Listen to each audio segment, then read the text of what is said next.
Producers association തിരഞ്ഞെടുപ്പിൽ പത്രിക തള്ളിയതിന് എതിരെ സാന്ദ്ര തോമസ് കോടതിയെ സമീപിച്ചു. എറണാകുളം സബ് കോടതിയിൽ ഹർജി നൽകിയിരിക്കുകയാണ്. പത്രിക തള്ളിയ നടപടി അസാധുവാക്കണം എന്നാണ് ആവശ്യം. അതേസമയം സാന്ദ്ര തോമസിനെ പിന്തുണച്ച നിർമ്മാതാവ് പ്രകാശ് ബാരെ രംഗത്ത് വന്നു.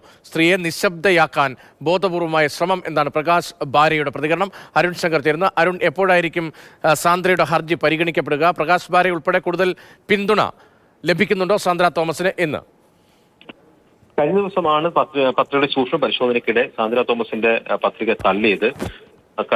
ബൈലോ പ്രകാരമുള്ള മാനദണ്ഡം പാലിക്കുന്നതല്ല പത്രിക എന്നുള്ളതായിരുന്നു പറഞ്ഞിരുന്നത്. അതായത് 3 സിനിമകൾ നിർമ്മിച്ച നിർമ്മാതാവിന് മാത്രമേ പ്രസിഡന്റ് ജനറൽ സെക്രട്ടറി സ്ഥാനത്തേക്ക് മത്സരിക്കാൻ കഴിയൂ എന്നുള്ളതാണ് ഭരണാധികാരി അറിയിച്ചത്. ഇതിനെ തുടർന്നാണ് പത്രിക തള്ളിയത്. ഇതിനെതിരെ സാന്ദ്ര തോമസ് പരസ്യമായി പ്രതിഷേധിക്കുകയും ചെയ്തിരുന്നു.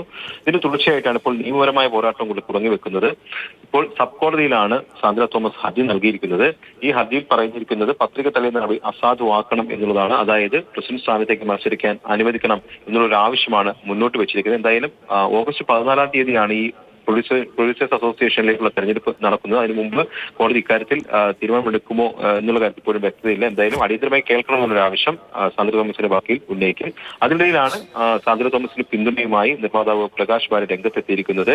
സാന്ദ്ര തോമസിന്റെ പത്രിക തള്ളിയത് നിയമപരമല്ല എന്നുള്ളതാണ് പ്രകാശ് ബാര ചൂണ്ടിക്കാട്ടുന്നത്. സ്വജനപക്ഷപാതത്തിനും അധിക്ഷേപത്തിനുമെതിരെ ശക്തമായ നിലപാടെടുത്ത സ്ത്രീയെ നിശബ്ദയാക്കാനുള്ള ബോധപൂർവമായ ശ്രമമാണ് ഇപ്പോൾ പ്രൊഡ്യൂസേഴ്സ് അസോസിയേഷൻ നടത്തുന്നതെന്നും അദ്ദേഹം ആരോപിച്ചു. സാന്ദ്ര തോമസിന് പ്രകാശ് ബാരയുടെ പിന്തുണ. അതേസമയം കോടതിയുടെ ഭാഗത്ത് നിന്ന് ഈ പത്രിക തള്ളിയതിൽ എന്ത് തീർപ്പാണ് വരിക എന്നതാണ് ഇനി അറിയേണ്ടത്.